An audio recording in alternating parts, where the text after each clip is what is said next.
watching Big Brain Energy. Why is a bus ticket literally so expensive? The government should really put a maximum price control on that. Yeah, that would help. Hang on a second though. What is a maximum price control exactly? In this video, we're going to cover exactly what is meant by maximum price control. We'll then look at the maximum price control graph, and we'll talk about some potential implications of maximum price control. We'll then look at how to word your answers for the Level 3 NCEA external, demonstrate understanding of the efficiency of market equilibrium, and then we'll do some practice questions. Check out our playlist for everything that you need to know about this external on our channel. Alright, so what exactly is a maximum price control? Well, maximum price control is when the government sets a limit on how much a good or service can sell for. So they're saying that you can only sell something for a maximum of this amount. For example, the government might want to set a maximum price control on electricity. For example, say it's like 40 cents per kilowatt. This would mean that it is illegal to sell electricity for anything more than 40 cents per kilowatt. For this external, you'll need to know how to draw the maximum price control graph. Maximum price control graph starts with a regular demand and supply graph with price and quantity on the axes. We then put in a horizontal line called the maximum price line. This is below the market equilibrium price. We label it Pmax. So Pmax is less than PE. If something is cheaper, then businesses don't want to sell much of it, right? Because it's not very profitable. So therefore, quantity supplied is going to decrease. That's where the supply curve intersects the Pmax line. It's going to decrease from the original equilibrium quantity. Only QS is sold, right? They only sell what they're willing to sell. So there is less being sold than the original quantity. For each of the graphs in this external, you'll need to know how to label the consumer surplus, producer surplus, and deadweight loss. On the maximum price control graph, the consumer surplus is this blue shape.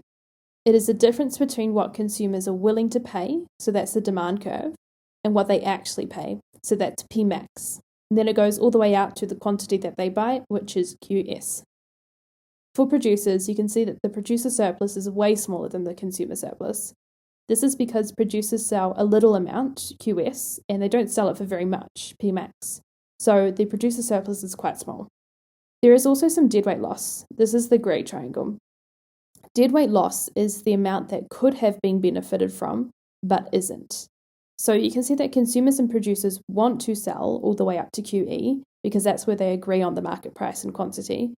But because the maximum price control is making the price really low, they're not going to sell that much. So therefore, the distance between QE and QS is the potential that could have been sold, but isn't. Therefore, it is deadweight loss. Let's have a look at some implications of maximum price control.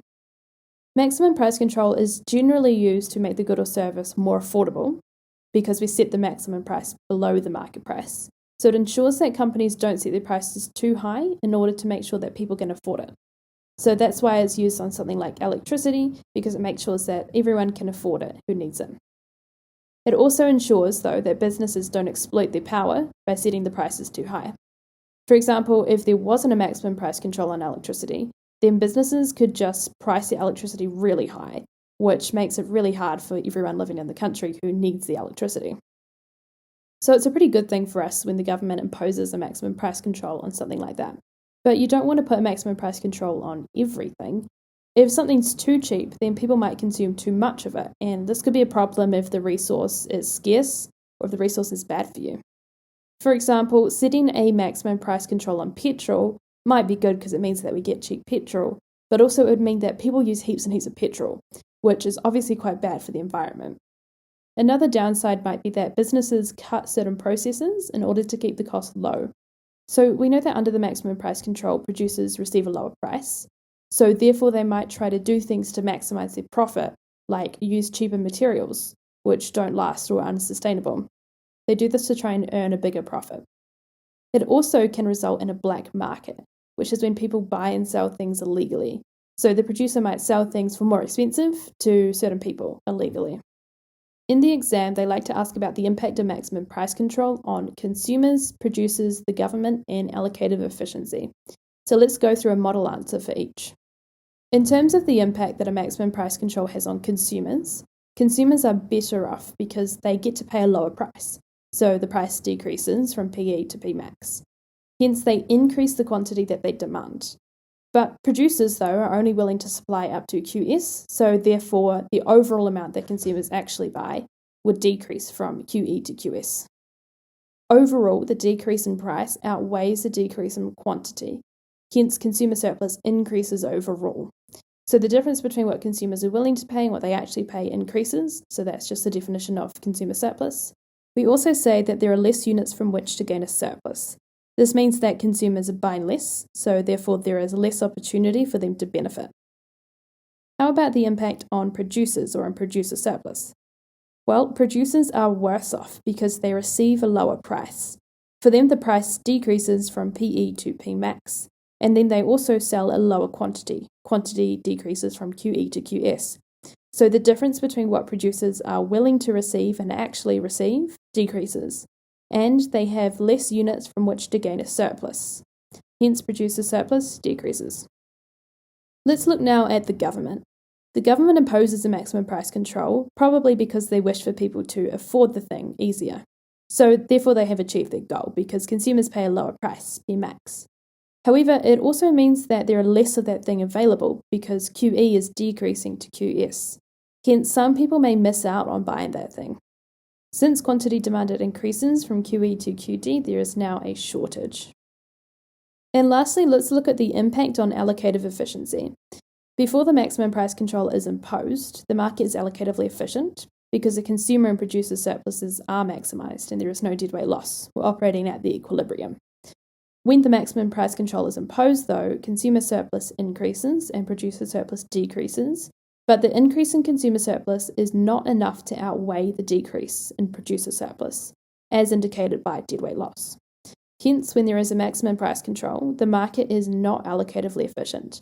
Total surpluses are not maximised and there is a net welfare loss, which is the deadweight loss. Here is a summary. Here is the graph that you need to know how to draw and some definitions. The maximum price control is when the government sets a limit on how much a good or service can sell for. Maximum price control is generally used to make the good or service more affordable. Let's go through some practice questions now. Feel free to pause the video if you need more time. What is maximum price control?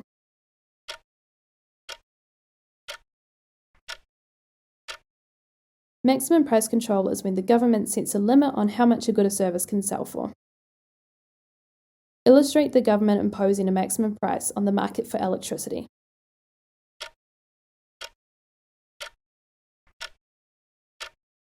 Here's the answer. We have the maximum price line, which is a horizontal line below the market price, resulting in a lower price, Pmax, and a lower quantity, QS. Shade and label the producer surplus, consumer surplus, and deadweight loss resulting from a maximum price imposed on the market for electricity.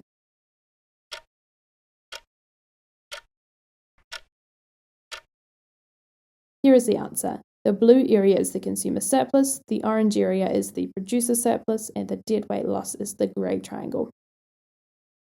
What is the impact on consumers when a maximum price control is imposed on electricity?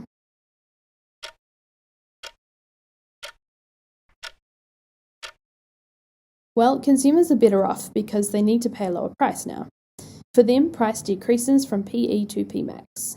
Hence, they increase the quantity that they demand, so quantity demanded increases from QE to QD. However, because producers are only willing to supply up to QS, then the overall amount that is consumed will actually decrease from QE to QS. Overall, the decrease in price outweighs the decrease in quantity, hence consumer surplus increases overall. So that means that the difference between what consumers are willing to pay and what they actually pay increases, and there are less units from which to gain a surplus. What is the impact on producers when a minimum price control is imposed on electricity?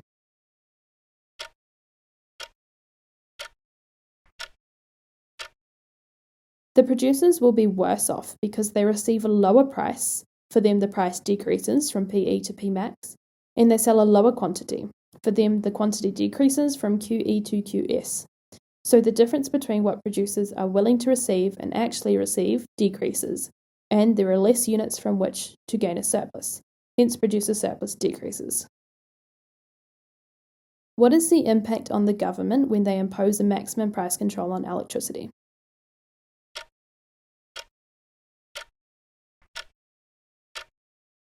If the government imposes a maximum price control because they wish for people to be able to afford the good or service easier, then they have achieved this goal because consumers pay a lower price, because PE decreases to Pmax.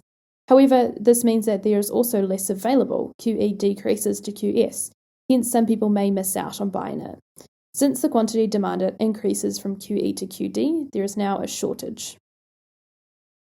And finally, explain the impact on allocated efficiency when maximum price control is imposed on electricity.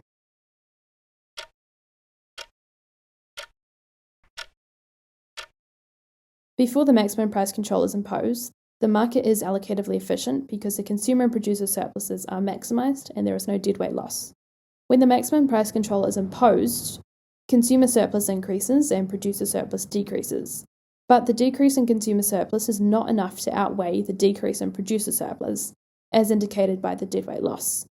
Hence, when there is a maximum price control, the market is not allocatively efficient. Total surpluses are not maximised and there is welfare loss. Alright, that's everything for this video on maximum price control. If you're doing the NCEA Level 3 External or any other economic studies in New Zealand, you might want to check out our channel, where we have more videos on this topic. Feel free to leave comments down below with any questions you'd like us to cover about the content. You can also let us know what topics you'd like us to cover next. Please like and subscribe, it does make a big difference for our algorithm. See you next time for more Big Brain Energy.